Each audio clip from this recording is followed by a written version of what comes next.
Good evening, dear friends. Warm welcome. Namaste to this Sunday evening session of Quantum Life University. Salutations, much gratitude to the Supreme Divine, our beloved masters, spiritual guides, teachers. This platform is such a blessing for all of us as we get together here every week to reflect upon a variety of topics, to learn and to grow. And whenever we get together, I always remember Satsangatve Nissangatvam, Nissangatve Nirmohatvam, Nirmohatve Nischalatatvam, Nischalatatve Jivanamuktihi. And dear friends, once again, it gives me great pleasure to say a very warm welcome to all of you. I know some of you are still joining in. A few more friends will join in the next few minutes, probably. And it is an honor, a great privilege to be here in this platform time and again, to be able to connect with like minded people, with people who are in this journey together, this journey of oneness where we are all connected. We're all with all that is. The beauty of this platform is this connectedness, this oneness that we experience as we spend an hour and a half approximately all together across time and space, which really doesn't matter when we are connected like this. Now, our topic for today is the story of the, and it just came to me when I was wondering what to share with everyone, and it just came up. So I didn't have a second thought. I thought that this topic is timeless, eternal, as everything is from our ancient scriptures. They are not bound by time. They are true for every age, every yuga, every generation. That is the beauty of the Vedas, the Upanishads, and all ancient texts. They may be called ancient because chronologically they are ancient, but in spirit they are truly timeless. Now, the Upanishads are among the best known philosophical works in the world and also among the oldest. They are referred to very commonly as Vedanta or the end of the Vedas. And why? In the sense that they complete the sacred revelations of the Vedas. The term Upanishad itself means to sit near or to sit closely to, and immediately brings to mind the picture or image of a disciple at the feet of the guru or the instructor. Very commonly across the Upanishads, we see that these works take the form of a narrative philosophical dialogue in which a seeker approaches a master for instruction in spiritual truth. Now, the beauty of the Upanishads is that we find some of the highest abstract truths placed before us through stories and dialogues. Humans have communicated since time immemorial through stories, anecdotes, because by nature we are automatically drawn to stories. Why? Because we see ourselves, our lives reflected in these stories. These stories help us learn better. They enrich our lives, and stories stay with us forever. When we are little children, we are taught stories. They can be value stories, moral stories, and it's very common. It may be at home, it may be our parents, our grandparents, it may be at school. Some sort of value education is imparted to us. Now, as we grow, as we immerse ourselves more and more in samsara, these stories somehow get relegated to the background because we are now, facing the challenges of life. daily life, comes up with so many things, and somehow these stories go to the back burner. Uh, when we come back to these stories again and again and again, it is then that we reconnect ourselves with certain truths which help us in this journey of life. So let us not, we generally have this watertight compartment, and we sometimes, of course, stories are shared in satsangas, in groups where like-minded people sit together, and a lot of this does come up, and it is happening so much now, which is very beautiful. But generally, there is this watertight compartmentalization where we say, okay, stories are for children. Oh, I know all about this. But when you are a child, you accept a story in a certain way. You may not grasp the entire embedded truth. When you are an adult and you have gone through certain stages in life, the very same story will impact you in a completely different way. When you are an adolescent, it will impact you in a different way. When you have reached a ripe old age after going through several life experiences, the ups and downs and the challenges, the story will impact you in a certain way. Now, the Upanishadic stories, they embody the teachings of the great sages, great visionaries, seers, and these have been imparted on varying occasions. And as I said, mostly they take the form of dialogue. These stories are life transforming in character. Their relevance, as I said at the very beginning, it is timeless, it is ageless, it is eternal. Now, what is life? What is this world? What is our duty here? What are we expected to do? What is the way in which we should be behaving? How do we conduct ourselves? Is this planet everything? Is this life everything there is to it? Is there a life beyond? What happens in the afterlife? These are the questions which were discussed in very great detail through centuries. Since time eternal, they have been pondered over, they have been discussed right from the time of the Vedas and even before, probably. This was the theme of discussion since ancient times and recorded in the Vedas and the Upanishads. These are a group of books of wisdom. They are wisdom records of these very discussions, findings, realizations, and experiences of various seers, sages, masters who have tried in their own times to dive into the depths of being.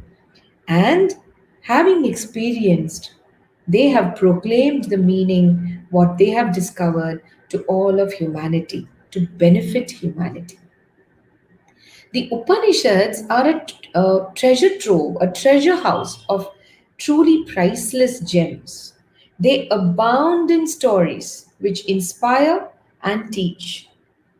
To someone who's looking for something, looking for an answer, well, you have come to the right place if you have come to the Upanishads. Now, how you come is the question. What is it that you're looking for? And you will get your answers. The stories of Nachiketa, of Satyakama, of Shwetaketu and Uddalakaruni, of Indra and Virochana, the dialogues between Gargi and Yajnavalkya. There are so many, the list is very long. All these stories, what do? They serve to impart the highest truths and wisdom to the earnest seeker. The Upanishads, as we all know, are also the source of the great Mahavakyas. These form the very essence of the Upanishads. Among all the Mahavakyas, four of them are very important. They stand out. Prajnanam Brahma, Ayam Atma Brahma, Tattvamasi, and Aham Brahmasmi. These are reflected through different Upanishads. And all these stories, these anecdotes, these dialogues, all of them serve to point to these truths that are reflected in the Mahabharata. There's one truth: you are that, I am Brahman, I am that. All of it serves as pointers to this truth. Now, today's story belongs to the Brihadaranyaka Upanishad. It is one of the oldest Upanishads and it is embedded in Yajurveda. The name Brihadaranyaka, what does it mean? It means the great forest or the great wilderness. Now, this Upanishad is very significant because it is the oldest and also because of its sheer size and its contents. This Upanishad is also the source of the Mahavakya Aham Brahmasmi, I am Brahman or I am that. And it contains the very famous prayer, which is a guiding light for all of us.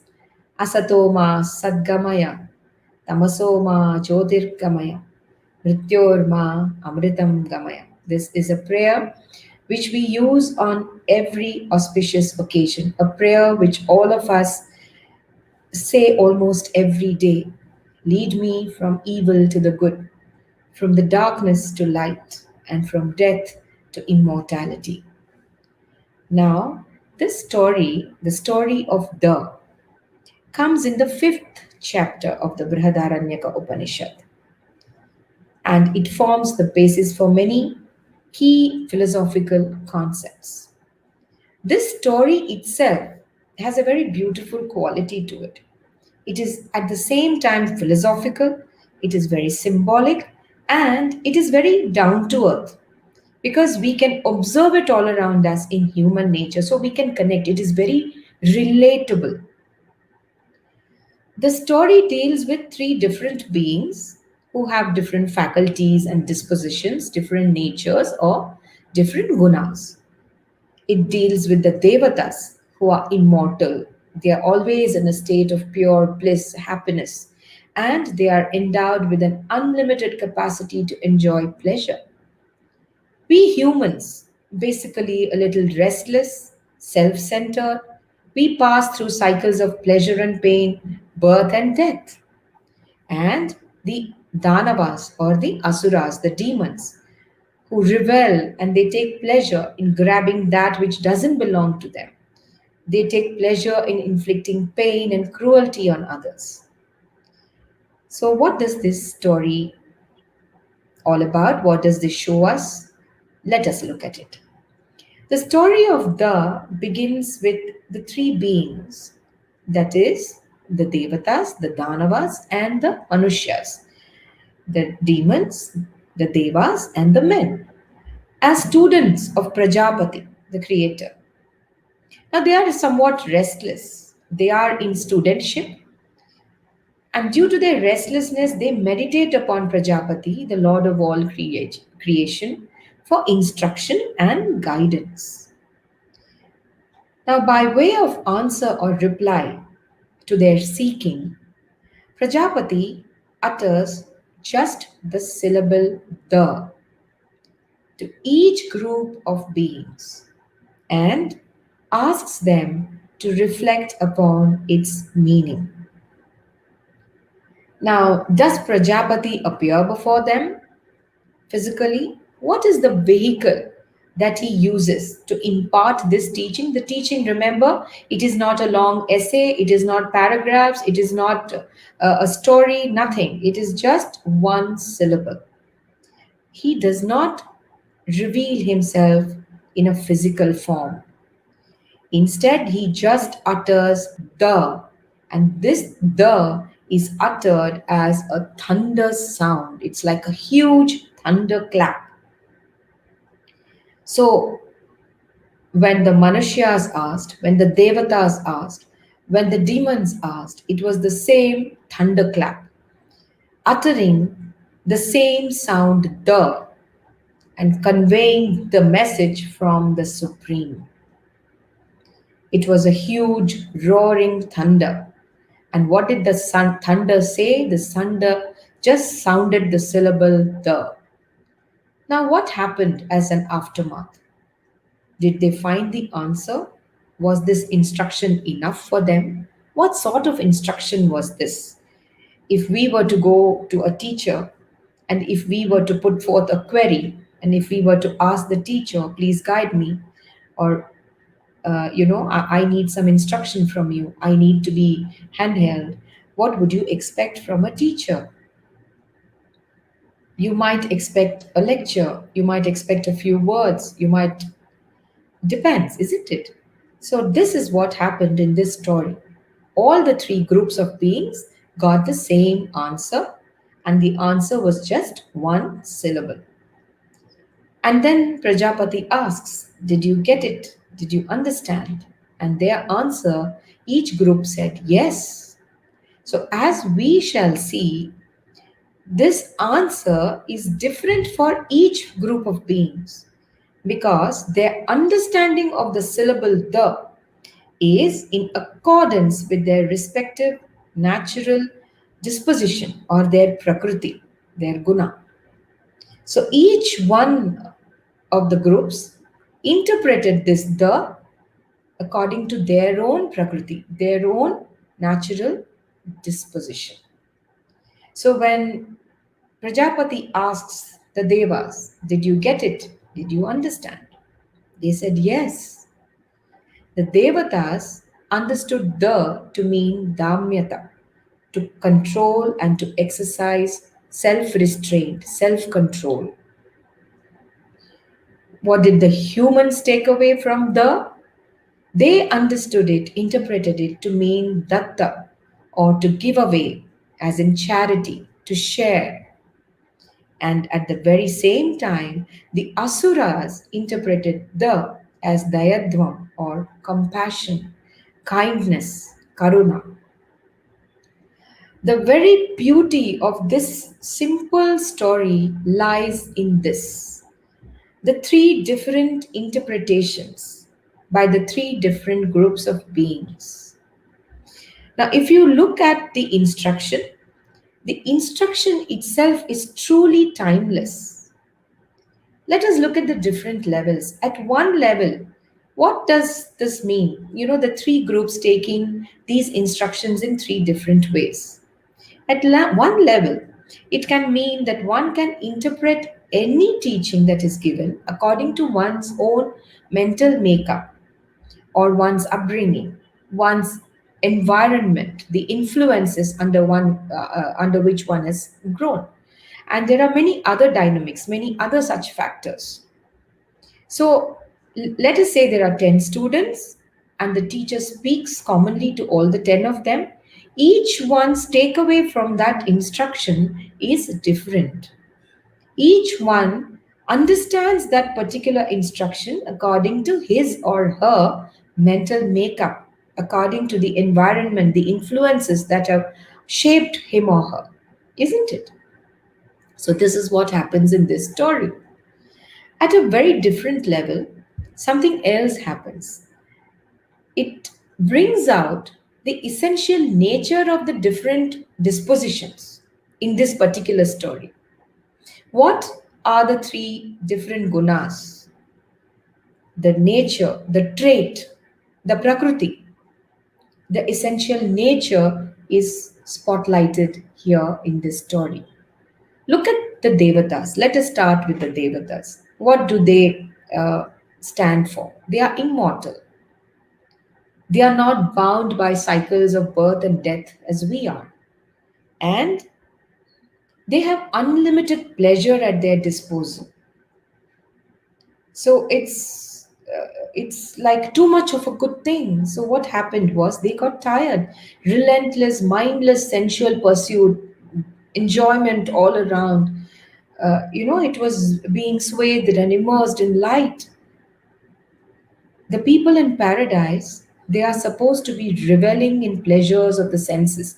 We've heard stories, isn't it, of apsaras and music and dance, and there's beauty all around, and there's so much of happiness and bliss overflowing. So devatas by prakriti are very fond of enjoyment. The senses are overloaded with these kind of pleasures. There is no old age. There is no sweating and toiling and hunger and thirst. There's nothing unpleasant in their world. It is all pleasure and bliss. So, when you think or imagine paradise, you conceive of paradise, you think of a place like this. This is where the devatas reside, and there is so much of sensual pursuit that their senses are filled all around them. All they know and seek is enjoyment. There's honey flowing everywhere. There's so much beauty. There's fragrance. There's pure joy. It is unalloyed joy. Now, what happens? They are addicted to too much enjoyment. So, what did this the seek to teach these devatas who are into mindless pleasure, enjoyment for its own sake, relentless enjoyment, that they are steeped in it, they are bathed in this.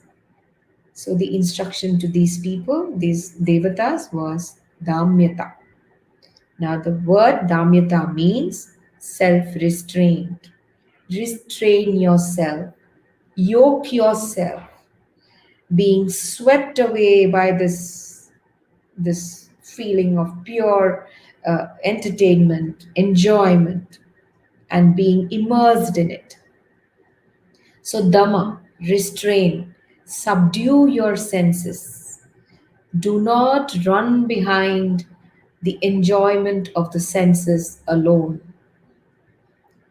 How do you control karma? It is controlled by self restraint. If you have, I'm sure many of you, or even all of you, would have heard about the story of Nachiketa, where the little boy pursues Yama, the Lord of Death, with such persistence. He says, I am seeking the truth. I want to know. And Yama tries to dissuade him. He tries many, many ways. You can see a parallel. Nachiketa's story comes in the Kathopanishad, and Nachiketa continuously refuses all the temptations, all the sensual temptations that Yama keeps offering at different stages. And Nachiketa says, no, I want the truth. He's very courageous, this young boy, and he says, I want to choose the right and the good over the pleasurable. That is what Nachiketa says. And he succeeds. Throughout the journey, Nachiketa is following Yama and persistently questioning him. I am seeking the highest truth. Give it to me. And Yama says, he tries to, he's a young boy. So Yama gives him also, I'll give you this, I'll give you that, I'll offer you this boon, that boon. But Nachiketa is unperturbed. He is undisturbed. He is not swayed by these sensual temptations that are being offered to him. So this is a parallel. So that is why, because of their nature, their disposition of running behind these pursuits, sensual pleasures, that the devatas, they understand the as the need for exercising restraint in enjoyment. As we all know, this is a very common refrain in the Gita, where the Master Krishna keeps saying balance, exercise, restraint, adopt the middle path. Too much of anything does no good to anyone. There is often a saying that even too much of nectar also can turn into poison.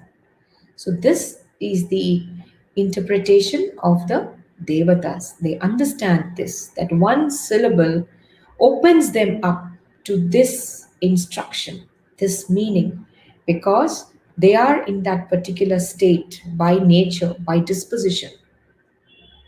And so they realize that the instructor, the teacher, wanted to open them to their path, and their path has to be one of self restraint. Humans, on the other hand, and we can relate to this. What are we given to? What is our very natural prakriti? We are given to selfishness, to hoarding. And what we need to learn is to let go of possessions, let go of the sense of mine, mine, mine. We also have this sense of attachment and possessiveness, which we call mamata, mama, mine.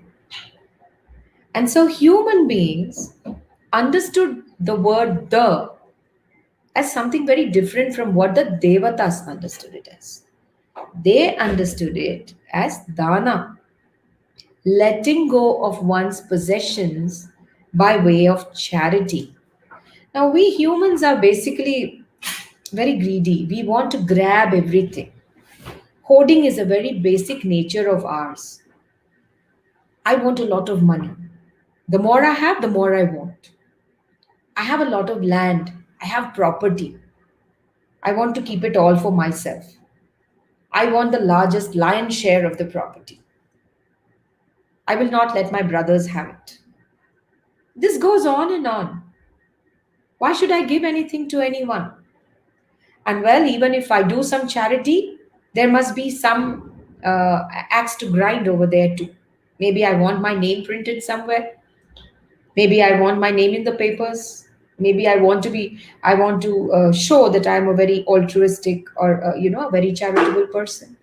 But generally, if you were to just pause and reflect here for a moment, you would realize that we all have this tendency in us. Even little things, we find it very difficult to let go. We find it very difficult. We have this tendency of, uh, if we all engage in spring cleaning, which we do, once a year, twice a year, maybe before New Year's. Some of us do it before Diwali, and spring cleaning takes place at homes. What happens during spring cleaning? So much of collected stuff comes out, things which we have probably not even looked at for years, things which we have not even bothered to use for years, but we've kept them there because it's very difficult for us to just let go or give it to somebody who might actually use them. Even when we come to a point where we are on the verge of giving, something holds us back and no, no, no, let it be, let it be. I'll keep it, I'll keep it. I like this. This was given to me by somebody. Let me buy. I have 10 shirts. Let me buy another. There's a sale going on. Let me buy. Let me keep it. Am I going to use it? Well, I'm not going to think about it now, but I want it. I want it. It's just want, want, and want. There is that difference between wanting and needing, isn't it? So, generally, it is advised that let us not keep with us more than what we need. Let us not take what we have not given. Look at what we are doing to Mother Earth. It's man's greed, isn't it? The very famous lines from Mahatma Gandhi. He said that our planet has enough for everyone's need, but does not have enough for everyone's greed. What are we doing to our planet today? Because we want to hoard, we want to take away everything. What are we giving her in return? Something as simple as planting a sapling. How many of us want to do it consciously? We cut trees left, right, and center. We know that. We use materials, resources, everything that is given in abundance by Mother Nature, by the planet to us. And we do not even pause to reflect how much of her resources we are using, rather ungratefully, and we do not give back much. So, in this simple syllable, what is implied? Be charitable, give. And that is why humans interpreted the to mean datta or to give. Now, giving does not just mean material giving. Not just being material in your giving, but also in disposition, in feeling, in understanding, in empathy. You can be charitable in so many ways. It's not just about giving money or giving anything that somebody requires. It is not so. Charity has many beautiful faces to it. So give what you can and whenever you can. And slowly, slowly, slowly, you can come out of this tendency towards hoarding, towards extreme love for possession, towards this extreme reluctance to let go. So, to the humans, to the manavas, to the manushyas, this was the instruction: give, because by prakriti they are not prepared to give. They always want to keep. So, how is greed to be controlled? Greed can be controlled by charity. We men also have this tendency towards indulgence and greed and attachment. So, we must learn to share what we have with others in order to purify ourselves and thereby climb that ladder. Because if we are on that journey towards self realization, then what we need to understand is that we are all connected. In truth, there is no you and there is no me. Now, if we were to look at this in a bigger sense, in a larger sense, in a deeper sense, it also means reducing the extent of one's ego. We all have this tendency to walk around with inflated egos, and hence comes all this attachment. Hence comes all this, uh, you know, reluctance to give away. Somehow, we today, it's very commonly we use this. We say that today, the modern world, it is an I, me, myself world. Now, this is not modern. This word datta, ages ago, Upanishads were written ages ago. Even then, men were identified with this prakriti. Today, we talk about self centeredness, self absorption completely. That you are so self centered and self absorbed that you do not even have the time to think about others around you. Even if you do, it's only uh, very superficially, very artificially. And even then, probably you have something to do with serving your own purpose. Sometimes we claim to do some good things. We, even when we are doing that, we need to pause, we need to think, because we there are certain very common terms used nowadays. There is this: what is in it for me? When I'm undertaking an action, when I'm doing something, which is the space from which I'm operating? Am I operating from that space of what is in this for me? Sometimes the answers will surprise us. Not only will they surprise us, the answers will not always be very pleasant, and it's fine, because we all have the light and the darkness within us.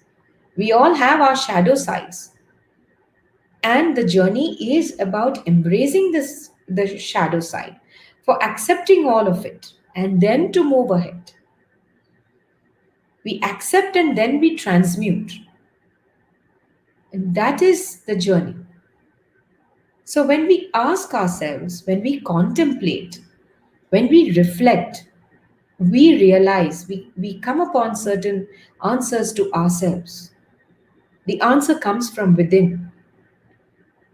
And when the answer comes, we have to accept that answer. We have to contemplate and reflect on the answer. And then we have to move, we have to progress accordingly. Now, what happened with the Danavas? The Devatas are done, The Manavas are done. So, what happened with the Danavas? They realized that what their restlessness or their discontentment was the consequence of having a very violent and destructive nature. We know that. What do the asuras or the asuras stand for? That which is not sura is asura. What do they stand for? They are ruthless. They lack something. What is it? They lack compassion. They lack daya. They are of a very cruel and violent disposition. So they understood from this single syllable that they have to cultivate something else. What is that? That is what the Prajapati was instructing them. That they have to cultivate daya, dayadva, compassion, mercy, and they have to cultivate it consciously. So, for the demons, for the asuras, who by nature are very cruel, they injure people, they harm others, and they find pleasure in harming others. They are sadistic. They they gain a lot of pleasure, just as the devatas are always immersed in bliss. They are running behind sensual pursuits. The demons get a lot of pleasure by inflicting pain and injury on others. So for these asuras, the third the meant dayadvam. Be compassionate, cultivate compassion, karuna. Do not be cruel and hard hearted. Demons are very hard hearted people. They eat, they swallow, they destroy things, they demolish everything. We have heard about the work of the demons in the Ramayana, in the epics, in the Mahabharata. What do? When the sages are performing yajnas, they come there and they disturb the sages. They destroy everything that is within their sight. Uncontrolled anger. So, how do you control this? So, for them, this was the light that was shone upon them, upon their consciousness that yes, there is something which we need to cultivate, consciously cultivate. And what is that something? It is daya, dayatva.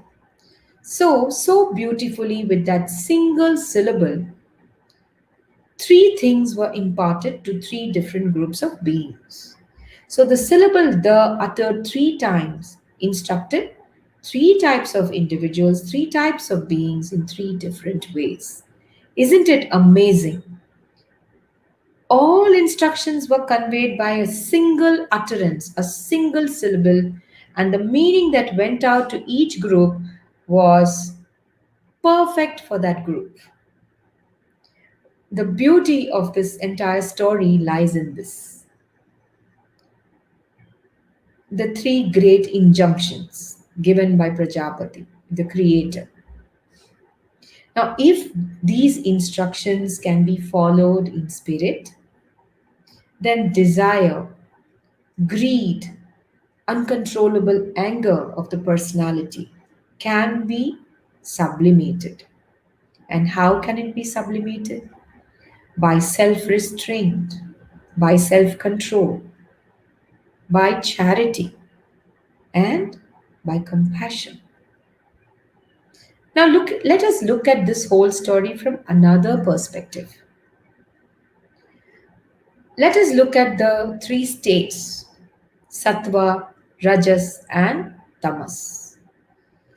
So we can look at this message percolating to the three different groups of beings as percolating to three different states of mind also.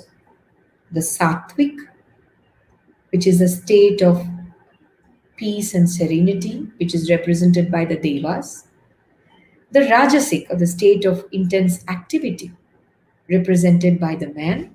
And tamasic, the state of darkness and inertia and ignorance, represented by asuras. So, if you look at it from that perspective, then what does this single syllable emphasize? What does this instruction from Prajapati emphasize? that the three C's should be practiced, consistently practiced: control of self or dhamma, charity, dana, and compassion, daya. Now, in the state of sattvic tendency, one has to be vigilant. It's not enough to be just sattvic because there are certain tendencies. So we have to control these, we have to exercise self restraint. We have to see that we do not fall into, even though we are in a sattvic state, we do not fall into spiritual ego, we do not become victims to this kind of unrestrained pursuits. And therefore, we have to control and exercise restraint through practice of inquiry or meditation or whatever tools we want to use. Now, what about men? Men in the state of activity, the rajasic nature. We must understand that we have to let go, learn to share and care what we have with others. We must indulge in selfless service of humanity. We must involve ourselves with a nature that is charitable, truly charitable, genuinely charitable. This is what we must learn, to share whatever we have with others. And it is in this sharing that the purity, the awakening will come. That is the root for us. The tamasic nature, the state of dull ignorance, one must adopt compassion, non-violence, ahimsa. Stay away from the activities that lead us to ignorance and darkness. This is what is represented by the asuras. In the Gita, very beautifully, Lord Krishna differentiates between the three: the devas, the asuras, and the men. Their tendencies, their actions, the way they speak, the way they move, the way they think. Very beautifully, it is described. Now, three times a single syllable being repeated, Dhamyata, Datta, Dayadvam, interpreted by the three. Be self controlled, be compassionate, be charitable. This is applicable to all of mankind. And today, it is more relevant than any other time. That is where this teaching becomes so powerful. We cannot say that this teaching was for a particular time period. We cannot say this, okay, fine, this was done, this story happened at such and such a time, and it's over. We look at it, we read it, and it's over. If you see, what we are discussing now means so much in this present moment to all of us. The present scenario, what we are undergoing now, the life as it is, the challenges that we face now. And if we were to reflect on our own tendencies, then we would see that all these three things apply to us now as much as it applied to those students of Prajapati then. The roaring sound.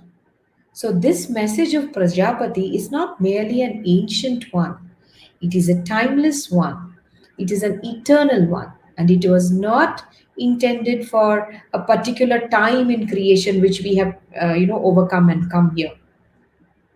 It is a teaching for all and for all time, a divine teaching, like thunder coming from the clouds in the sky, a supernatural message meant for all of time. If you see, if you look closely at this instruction, you will realize that so much is inbuilt in this teaching. And that is why so much importance has been given to it in the Upanishad. Now, we all face these difficulties from the standpoint of our personality. If you just look at humans alone, for some time, let us forget the Devas and the Asuras as we picturize them. All of them are within us, as Adi Shankara said. We have Devas in us, we have Asuras in us, and we also have ourselves, the humans in us. Within us are all three, the Deva, the Manushya, and the Asura. Now, the difficulties from another perspective altogether, the difficulties, the challenges are all limitations of our own personality, if you were to look at it. There are so many limitations, some which are self inflicted, some inflicted by the society, by the times we live in. There are huge permutations and combinations of limitations. And so we stumble and fall when we are seeking, when we are on the quest, when we are living. Sometimes we get derailed. We don't know what to do, and we feel that we are severely limited by certain things in our quest. Now, you could make a long list of these limitations of our personality. But again, if you were to rethink, if you were to go back, you will realize that they all broadly they fall into three major groups. So what is this? First is the urge of the mind to go towards objects, external objects. This is a huge difficulty, it's an obstacle, a great impediment. We are constantly told to look inwards, to seek the answers within ourselves. But where do we get caught? The mind is always so engrossed in things outside. All its time is taken away by pursuits, senseless pursuits, mindless pursuits. It's a great challenge. Nobody can escape this. Our thoughts are always directed towards something else. So, what happens is this outward urge of the mind, how can it be controlled? This can be controlled by the practice of self restraint. Self restraint is nothing but the withdrawal of the mind from this impulsive, compulsive movement towards external objects. Once again, I will refer to the Gita where the Lord gives the example of the tortoise, how it withdraws. It is able to withdraw, it can go into its shell. That is the metaphor that he gives. So it is very important to exercise self restraint. Otherwise, what happens is we get so caught up and entangled in running behind so many mindless things. You know how thoughts can enslave you. You're forever, if you build awareness, then you will realize that you're forever non-stop waves of thoughts and you get entangled by these thoughts before you know, and you find that you're caught up in all of this, and so you look for answers. So the answer is nothing, it is that one word, the self restraint, self control. When Krishna says ध्यायतो विषयान् पुंसः संगस्तेषु उपजायते संगात् संजायते कामः कामात् क्रोधोऽभिजायते, what happens? What is happening? You contemplate on the objects of the senses and then you develop attachment to them. Dhyayato vishayan punsaha. Your dhyana, you keep contemplating on different objects through the indriyas. So many things to tempt you, to draw you away. And then what happens? You contemplate and you're fixed and you develop attachment, moha. And from attachment comes desire. And from desire, anger. Kamat krodho vijayate. This is how the mind running towards external things for various reasons. Throughout the day, if you were just to build awareness, throughout the day, if you can just be aware, be mindful, this is where the practice of mindfulness is extremely helpful.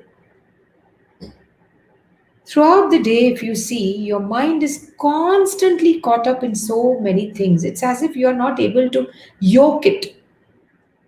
You can picturize. In Hindi, they say bina lagam ka ghoda. That is a horse that is, the mind has often been compared, isn't it? A horse that cannot be reined in. And so you look for the charioteer. You are the charioteer. You rein in your horse so that it does not lead you astray. The mind has a million reasons to give you. It will run towards external things for various reasons. It has different reasons at different times. And that is why it is also said that your mind is your greatest friend and also your biggest enemy. Now, even if we were to get all wealth, luxuries, pleasures endlessly, that person's desire, our desires, would never be satiated. So, here let us come back to the Devas. This is that Prakriti. When has anyone ever said, "Okay, enough wealth. My bank accounts are full. I'm full. I've had enough. No more." Not really. We'd still want more. So this endless pursuit of wealth and pleasure, material pleasure, sensual pleasure, and satiation would never happen. So what is the way out? Self-restraint. So we come to the first Dhamma. So here, there are no devas, there are no asuras. We are talking about our own personality here and the deva within that personality, provided with an array of pleasures and choices and unlimited abundance. We would still be hankering after something. We would not say enough. We would not be contented. Krishna says, Santushtas satatam yogi. So, this santushti, is it going to come easily? No. And so, what does one need? Self restraint. Now, let us come to the second challenge or the second difficulty, greed, the desire to appropriate and hoard. Now, when we use the word hoard or when we use the word, we think in commercial terms. We think probably maybe a businessman or somebody who's running an establishment, somebody who's running a commercial setup is the only person who can be greedy, or somebody who's very miserly, conjuice. But not really. Greed can take a very subtle form. A very subtle form. Greed, not as we know it by just the word, the meaning of the word, a desire to keep everything, a desire to own this, that, and more. That is also a form of greed. Oh, this is very beautiful. I want it. I want it. I want it. I'm going to use it. Will somebody else benefit from it? I don't care. I like it. I want it. I don't want to give it away.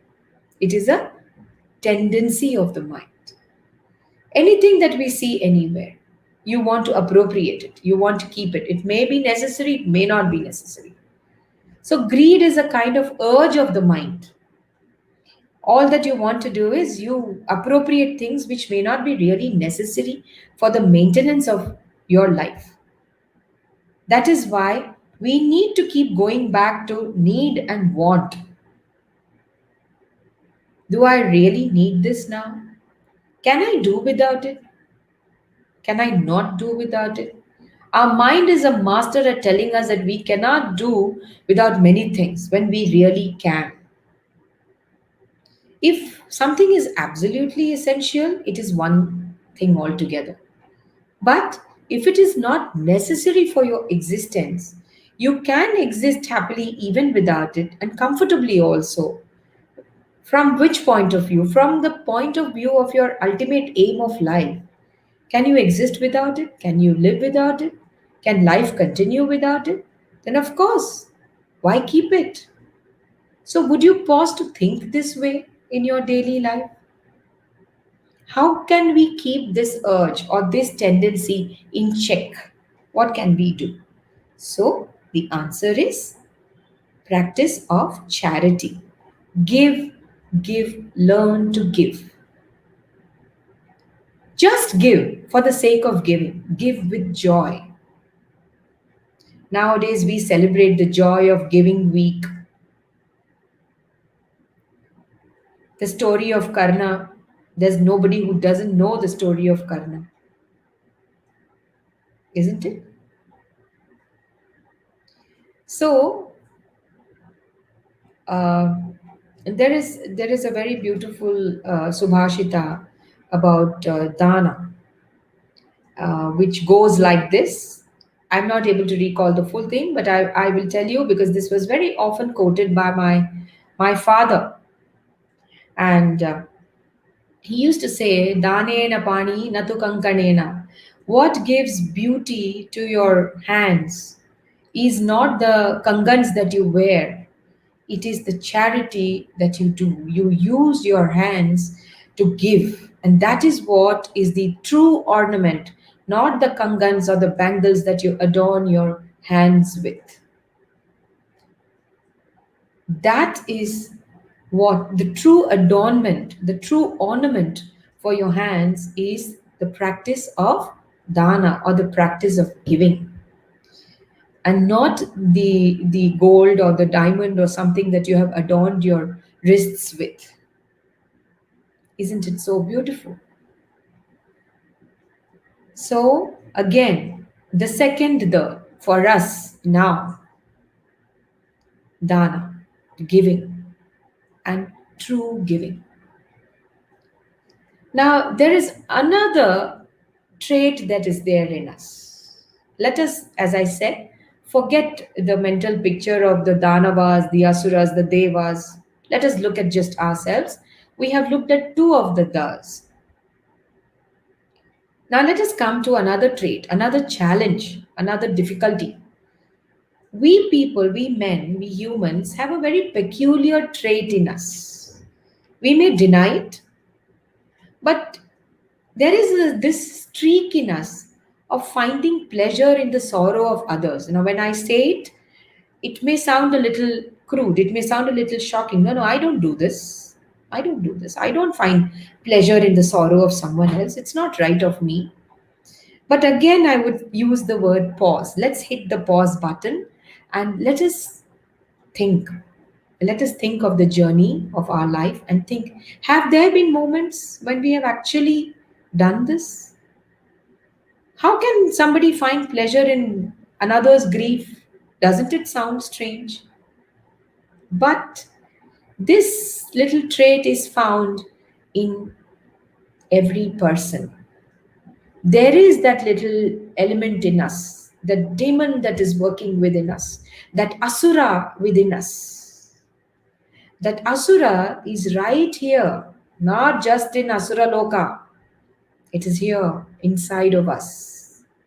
So, any tendency that is in us to see another suffering. Oh, he has hurt me, she has hurt me, she needs to be punished. To see somebody put behind bars or hurt or inflicted with some kind of injury. Any tendency in us to see the downfall of others. There is this attitude of vengeance, a very vindictive attitude. And let us not deny it. As I said, the journey is about accepting the light and the shadow. So there is this shadow side, and it's all right. It is in accepting that we grow, it is in facing that we grow. We may justify this tendency in a million ways. And it may sound right to us also at that particular moment. Sometimes someone might have inflicted pain in certain situations. There might have been a perpetrator who has inflicted pain, and we may feel, yeah, it's perfectly natural for me to seek suffering for that person. What is wrong? There is this tendency to seek revenge. There is this tendency to be vindictive, to have that attitude of vengeance, whatever be the reason behind it. Let us understand that it is in these moments that the asura comes alive within us. If ever you see that you get even a little bit of pleasure when someone else is made unhappy, then realize that the asura in you has kicked in. This realization, when will it come? When, see, most of us just, walk through life just like that. Awareness does not come into the picture. All of this will come when we constantly work on awareness. That is when this will come. Being mindful of those thoughts, being mindful of these tendencies, because it's very subtle. These will creep in very insidiously. So, this feeling, this attitude of finding pleasure in someone else's sorrow, someone else's downfall, someone else's failure. In fact, we even encourage it, don't we? Sometimes we encourage it as elders sometimes, or we encourage it in our own children sometimes. We encourage it in school sometimes, in competition sometimes. In reality, there is no competition. But then, can we teach people to be truly happy with somebody else's success? Let us look at something as simple as that. We teach our children to be jealous of somebody who tops the class. We teach our children to pray for the downfall of someone else when we want to go ahead in life. Isn't it? It's very subtle. We don't realize it. I have it, you have it, we all have it sometimes. So it's all right to have it, but let us face it and accept it if we are looking to truly grow. How can we check this tendency? That is the question. So the answer is again the Dayatvam, mercy, compassion, empathy. This will help us to conquer these terrible traits which are inbuilt inside us. So the answer from Prajapati is to the Deva within us, to the Manushya within us, and to the Danava within us. This impulsive urge of the mind to go towards any external object, especially if it's an object of enjoyment or pleasure. Limitation number one, which the Gita deals with in such detail. The tendency of the mind to hoard and appropriate and want more and more and more endlessly. Then the sadistic tendency of seeing another's downfall, another's grief. All of these may not be present in us all the time. But the presence of even one of this can become an obstacle, an impediment in our aspiration for awakening, for the highest truth. If you see, all these three tendencies do not support any of the Mahavakyas, which says, I am that. If I am that, you are that too. And we are one. Now, these tendencies are drawing away from that. Sometimes one tendency is predominant, sometimes two tendencies are predominant, sometimes all three. But you will realize that there are never moments when all of them are absent.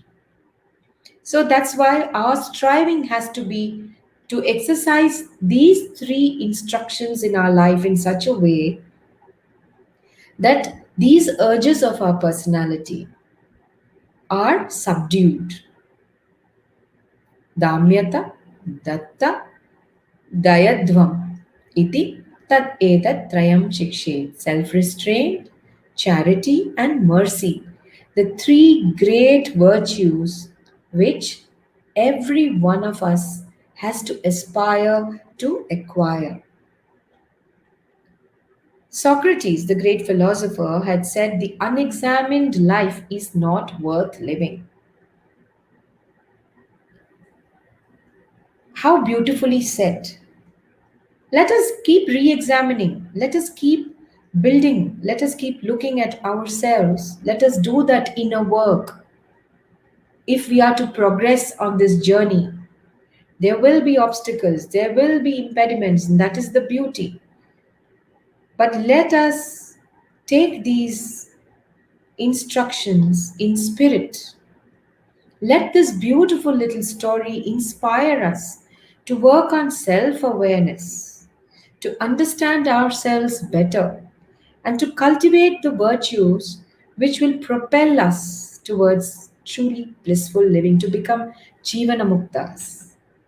So, let the syllable the be our guiding light. I hope, dear friends, that I have been able to convey this story to you in the way that I interpreted it, because I have been very inspired by this beautiful story, as I have been by many other stories. And what has inspired me most is the timeless quality of this story. It is the Supreme speaking to us with just one utterance, telling us what we need most, what we need to cultivate the most for our journey to become what it should really be. Now, as we are nearing the end of our session, I would like to take you into a very small meditation. And today I chose to take one of these utterances, and that is compassion, because it is all encompassing. Compassion is a very sublime state.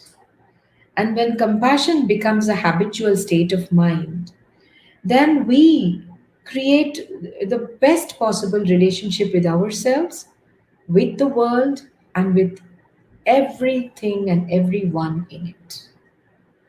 This is what the great masters, be it Jesus, be it the Buddha, be it Krishna, the greatest of masters have all, this is the instruction that they have given of developing compassion.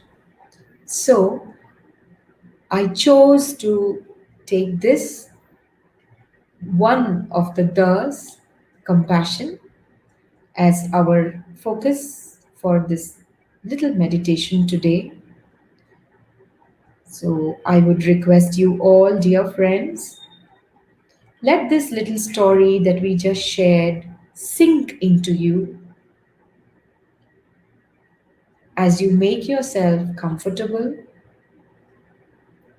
Allow yourself to sit quietly. You can fold your hands if you want to. Adopt a comfortable posture and center yourself. Breathe softly. Inhale and exhale. Follow the natural rhythm of your breath.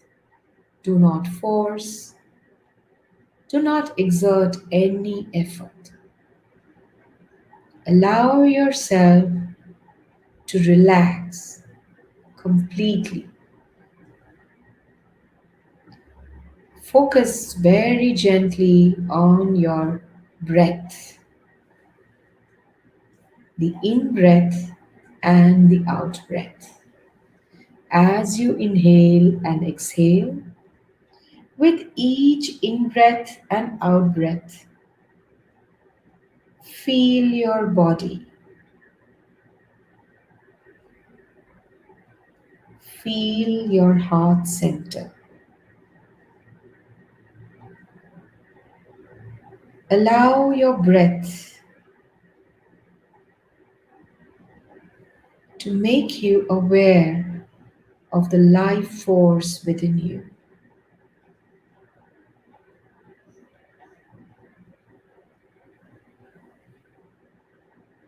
With each in breath and out breath,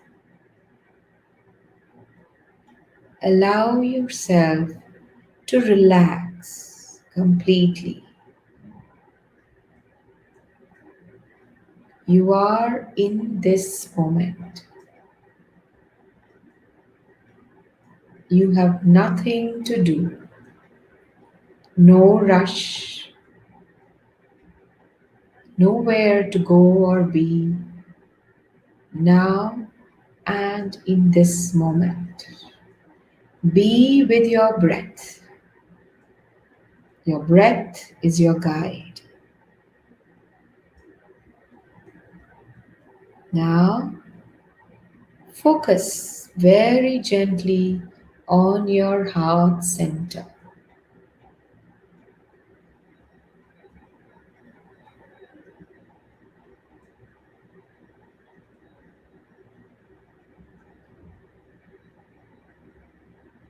Compassion will begin with ourselves. Compassion for others begins with compassion and kindness to our own selves. We cannot extend compassion to others unless we can be compassionate with our own selves. And now, with this understanding, visualize yourself breathing warmth and compassion into your heart space.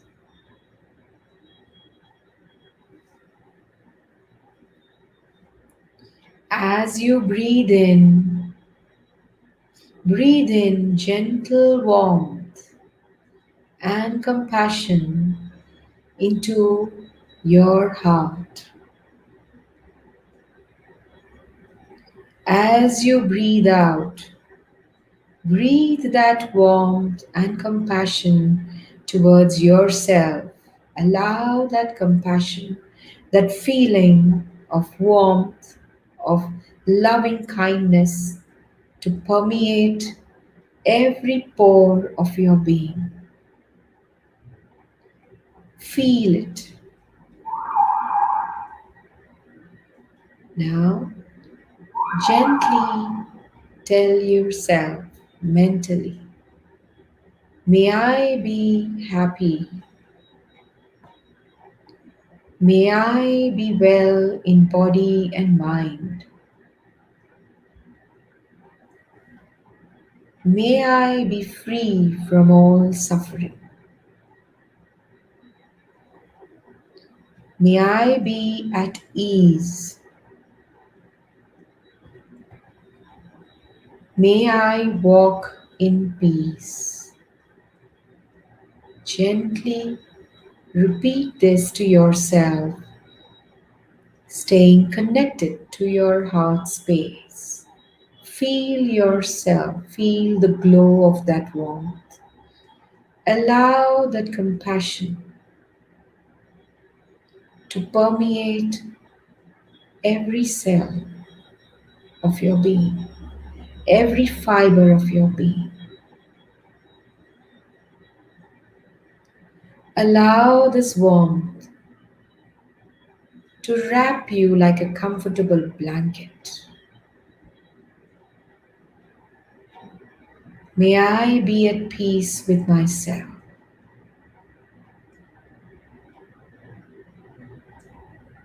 And now, once we are done with directing compassion to our own selves, we move on to extend this warmth towards our loved ones, towards those who are near and dear.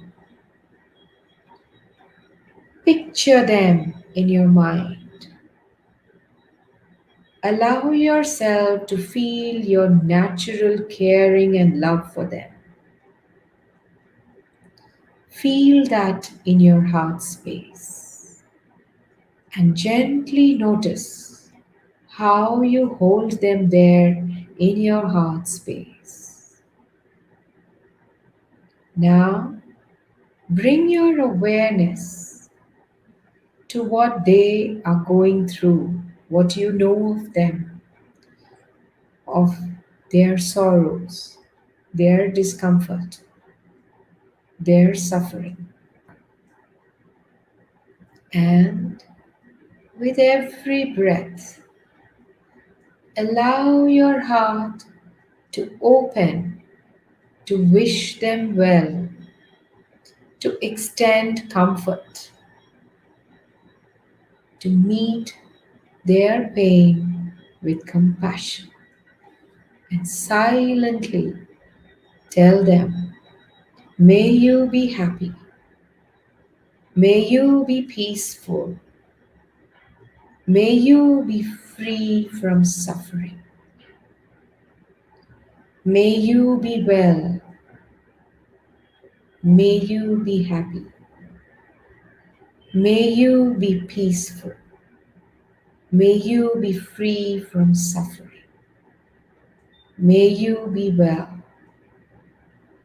Now, as you are picturing your loved ones and sending all your love and warmth to them, you wish them to have a good life just as you wished for yourself. Do this for a few times. Move on from one loved one to another. It is up to you to decide how long you want to stay with this process of sending warmth and compassion to your loved ones. You can even picturize a golden thread, a shimmering thread going from your heart to their heart.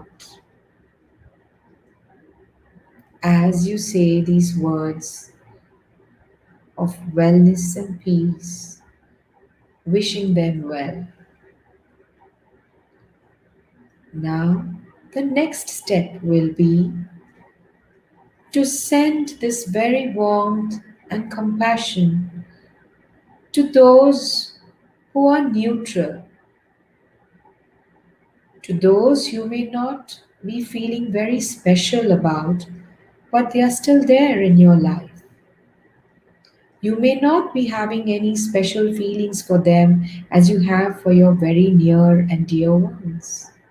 You may not know them very well, they may be just acquaintances. Send all your wishes for well being to these people or that person, repeating those very same words from your heart space. May you be well. May you walk in peace. May you be free from all suffering.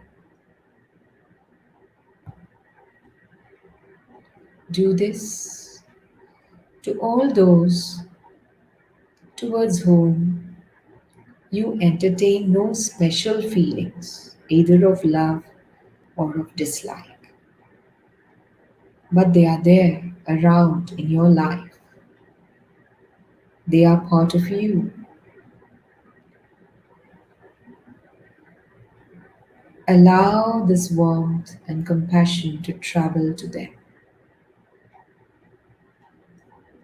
Now we move on to the next part, to direct compassion towards someone with whom you have a conflict, a person or persons towards whom you feel destructive,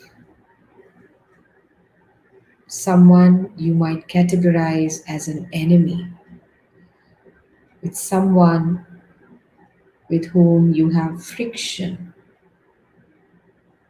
Now, move into that heart space and extend your good wishes to them too. Picturize them, one or two or more, all those with you with whom you have a disturbed and difficult time.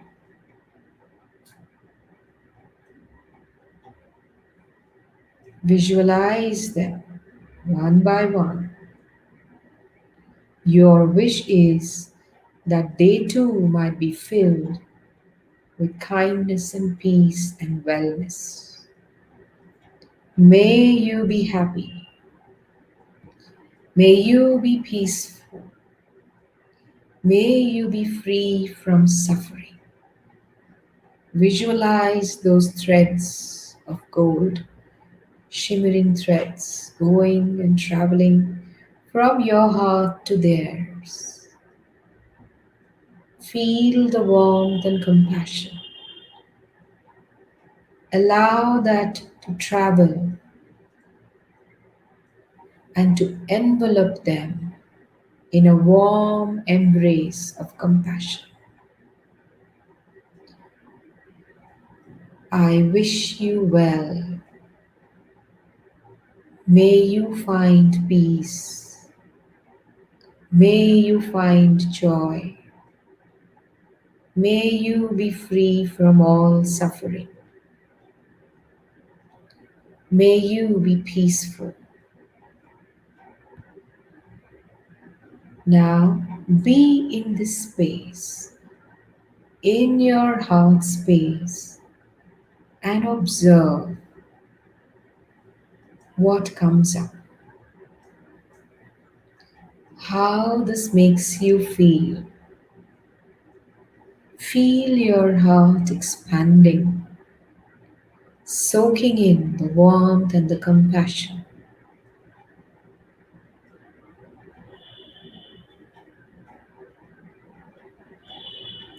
As you stay in this silent, beautiful space where you have reached out in compassion,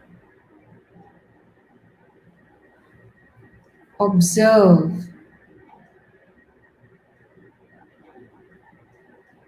observe all that comes up, any insights that come. Be there.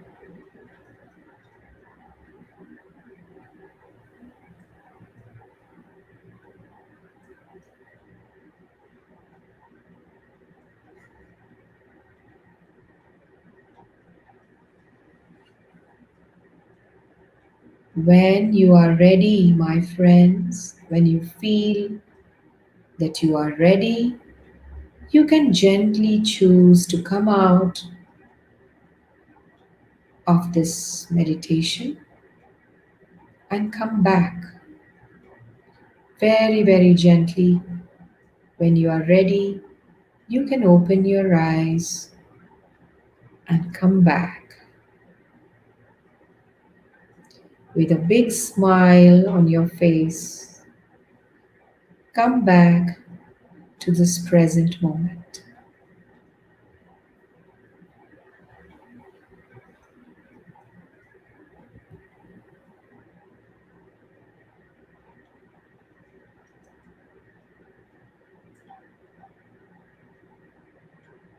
Friends, I hope that was a beautiful experience for you.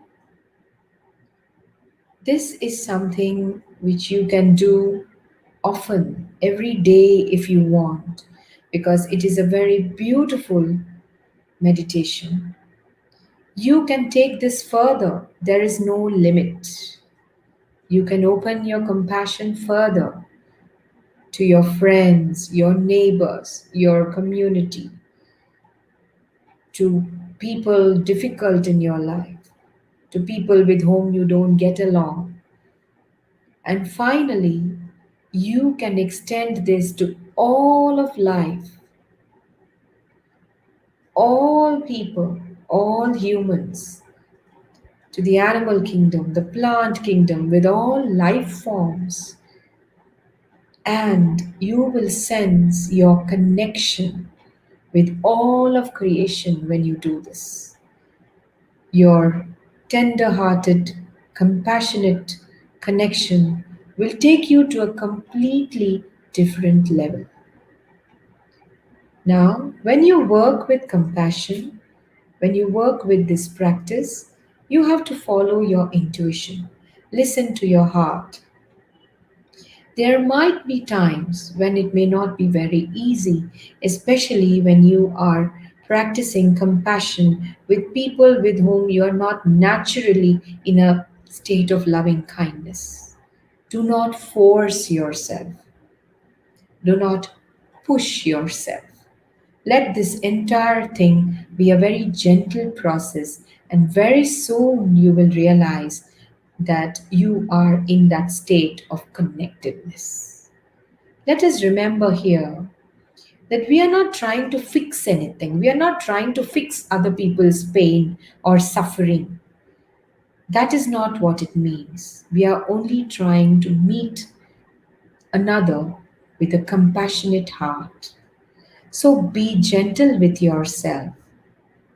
Relax, be calm, and let your breath guide you. Let your heart guide you so that you become like an oasis in a desert in the midst of this world. You are an oasis, the center of compassion, and you will see how, as you change, the world around you changes. You will realize that when you become a center of true compassion, you really become an oasis to the thirsty. And this is what the life journey is all about. Dear friends, with this we come to the end of today's session, and I genuinely hope it has been as beautiful for you as it has been for me. For all those here, my gratitude for having found time to sit through this session, to lend me your ears, and to have participated in this. To each one of you, a big thank you. And I hope your takeaways from this are as beautiful as they have been for me. They always are. A session like this is uplifting in more than one way. And I look forward to meeting you all again and again as Quantum Life University provides us with such wonderful opportunities. Once again, thank you. A very big thank you to our guides, our masters, beloved Dr. Newton, beloved Dr. Lakshmi. No words are enough to thank you both, to thank the entire Sangha, and it is such a joy to be part of this whole process. Thank you, dear friends. A very good evening to all of you once again. Till we meet the next time, thank you so much.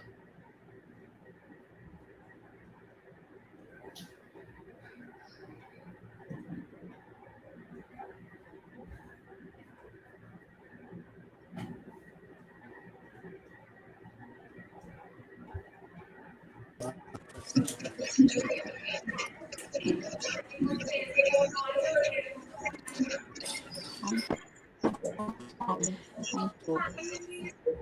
Goodbye.